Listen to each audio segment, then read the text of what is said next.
Kisah Raja Nebukadnezar II, sang penguasa Babilonia dan pembangun taman gantung. Di tepian sungai Efrat yang mengalir tenang di bawah sinar mentari Mesopotamia, seorang bayi laki-laki lahir di Istana Agung Babilonia. Ia dinamai Nebukadnezar, putra mahkota Raja Nabopolassar, pendiri Kekaisaran Babilonia baru. Dari kecil, nasibnya telah diikat dengan takhta yang kelak akan mengguncang dunia kuno. Tahun itu adalah sekitar 615 sebelum Masehi.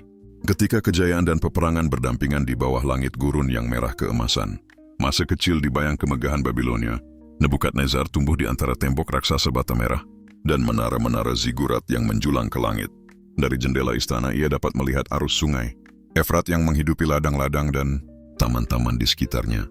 Sejak kecil ia diajari oleh para imam dan sarjana tentang bintang-bintang, perhitungan, dan tata bahasa. Akkadia serta Aram, ia juga dididik untuk menjadi seorang prajurit yang tangguh, karena sang ayah tahu, tanpa pedang, mahkota hanyalah hiasan.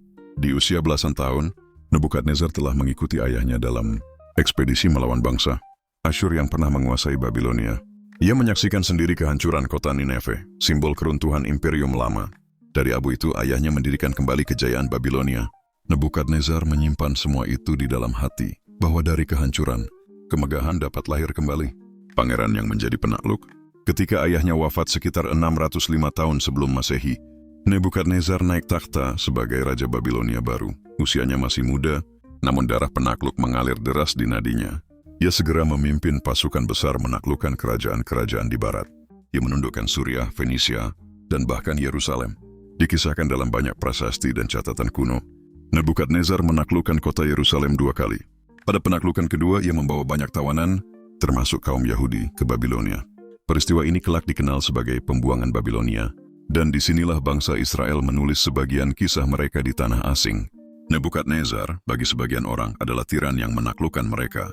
Namun bagi Babilonia, ia adalah pahlawan yang memperluas kekuasaan hingga ke perbatasan Mesir, kemegahan dan taman yang menggantung di langit. Namun Nebukadnezar bukan hanya seorang penakluk, ia adalah pembangun. Ia ingin menjadikan Babilonia sebagai pusat dunia, permata di tengah padang pasir. Maka ia memulai proyek pembangunan yang belum pernah disaksikan manusia sebelumnya. Ia membangun tembok Babilonia, dinding raksasa yang mengelilingi kota dengan ketebalan luar biasa. Konon cukup luas untuk 2 kereta berjalan berdampingan di atasnya. Ia memperindah gerbang Ishtar, gerbang megah berhias ubin biru bergambar lembu dan naga, yang menjadi pintu masuk suci menuju kota. Ia membangun menara Etemenanki, yang diyakini banyak sejarawan sebagai inspirasi bagi kisah Menara Babel dalam kitab suci. Namun mahakaryanya yang paling legendaris adalah Taman Gantung Babilonia, salah satu dari 7 keajaiban dunia kuno. Dikisahkan bahwa istrinya, Ratu Amitis dari Media, sering merindukan kampung halamannya yang hijau dan berhawa sejuk di pegunungan. Hati Nebukadnezar tersentuh oleh kesedihan sang ratu, maka ia memerintahkan pembangunan taman bertingkat yang menjulang seperti gunung buatan, dipenuhi pepohonan bunga, dan air terjun buatan yang mengalir dari atas ke bawah. Air diangkat dari sungai Efrat menggunakan sistem irigasi yang rumit, mungkin dengan roda berputar atau kincir berantai. Taman itu seolah melayang di udara, penuh keindahan dan kedamaian, simbol cinta raja pada permaisurinya, dan juga simbol kejayaan Babilonia di mata dunia. Raja yang menjaga kebesaran negeri.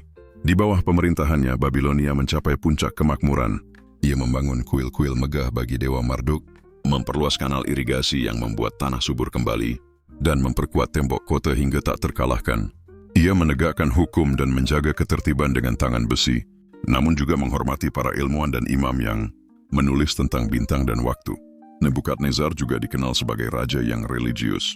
Ia kerap menulis doa dan pujian kepada Marduk, memohon agar dewa tertinggi memberkati pemerintahannya. Dalam beberapa inskripsi, ia menyebut dirinya sebagai pelayan Marduk yang taat. Ia percaya bahwa keberhasilannya datang bukan hanya dari kekuatan militer, tetapi dari restu para dewa. Senja di atas tembok Babilonia. Tahun-tahun berlalu, dan Babilonia tetap berdiri megah di bawah cahaya matahari gurun.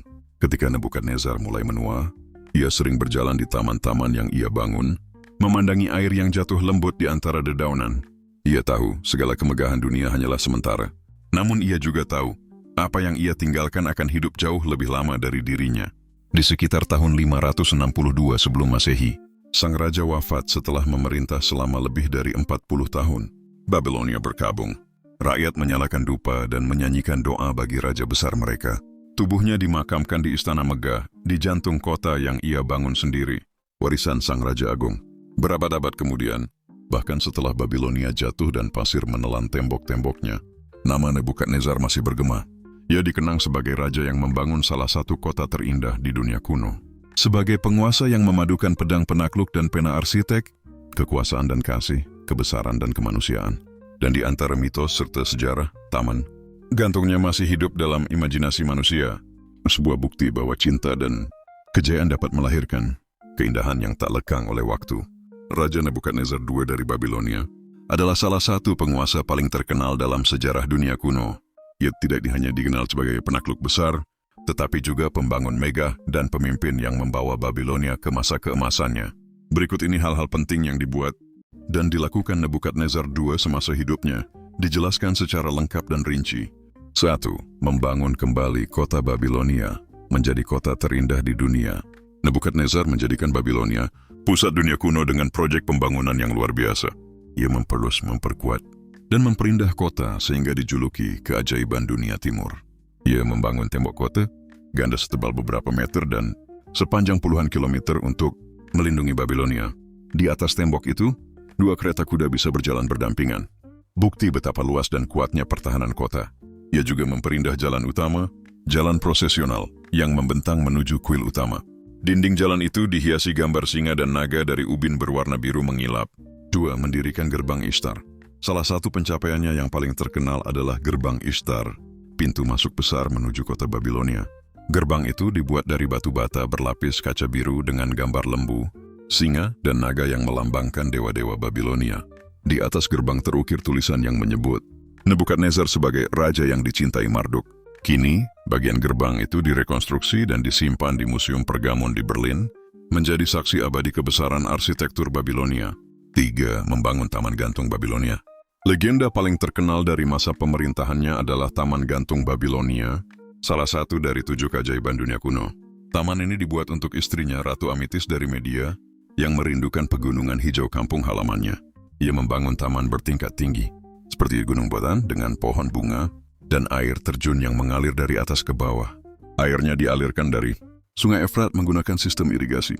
Dan kincir airnya teknologi luar biasa untuk zamannya. Walaupun lokasi pastinya belum ditemukan, catatan sejarah dan legenda menempatkan taman itu sebagai simbol cinta dan keagungan raja. 4. Menjadi penakluk besar di Timur Tengah. Nebukadnezar juga dikenal sebagai panglima perang paling sukses di masanya. Ia menaklukkan Suriah, Fenisia, dan sebagian besar wilayah Palestina. Ia mengalahkan pasukan Mesir di Karkemish, memperluas kekuasaannya hingga ke perbatasan Mesir. Ia menaklukkan Yerusalem 2 kali, dan pada penaklukan kedua ia menghancurkan Bait Allah. Pertama, Temple of Solomon, pada sekitar tahun 586 sebelum Masehi. Ia membawa banyak tawanan Yahudi ke Babilonia. Peristiwa ini dikenal sebagai pembuangan Babilonia, yang kelak berpengaruh besar dalam sejarah keagamaan dunia. 5. Membangun dan memugar kuil-kuil besar.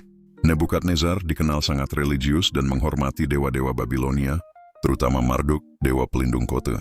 Ia memugar kuil Esagila, kuil utama untuk Marduk, dengan menara zigurat yang tinggi menjulang, dikenal sebagai Etemenanki, yang sering dikaitkan dengan menara Babel. Ia membangun banyak kuil lain untuk dewa-dewi Mesopotamia, memperindahnya dengan emas, perak, dan batu mulia. Dalam prasastinya ia sering menulis, "Aku membangun kuil untuk kemuliaan Marduk agar nama Babilonia kekal di dunia."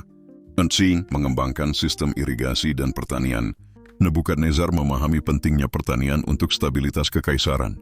Ia memperluas kanal-kanal irigasi di sepanjang Sungai Efrat agar tanah di sekitar Babilonia lebih subur. Ia mengatur sistem pembagian air untuk ladang-ladang, memastikan hasil panen melimpah dan rakyat sejahtera. Dengan kemakmuran pertanian, ia mampu membiayai proyek-proyek raksasa dan menjaga ekonomi. Babilonia tetap kuat. 7. Mengembangkan arsitektur dan ilmu pengetahuan. Ia membangun istana megah dengan halaman luas, taman dalam, dan ruang singgasana berhias batu mulia. Ia mendukung perkembangan astronomi dan matematika, 2 bidang yang sangat maju di Babilonia. Banyak catatan bintang dan perhitungan, kalender dari masa pemerintahannya, yang masih bertahan hingga kini. Wardipen meninggalkan banyak prasasti dan inskripsi. Nebukadnezar memastikan namanya tak akan hilang dari sejarah. Ia menulis banyak prasasti di batu bata, pilar, dan dinding kuil. Hampir semua proyek pembangunan mencantumkan namanya, sering dengan kalimat seperti, "Aku Nebukadnezar." Raja Babilonia, pelayan Marduk, yang membangun kembali Babilonia dengan tangan dan hatiku.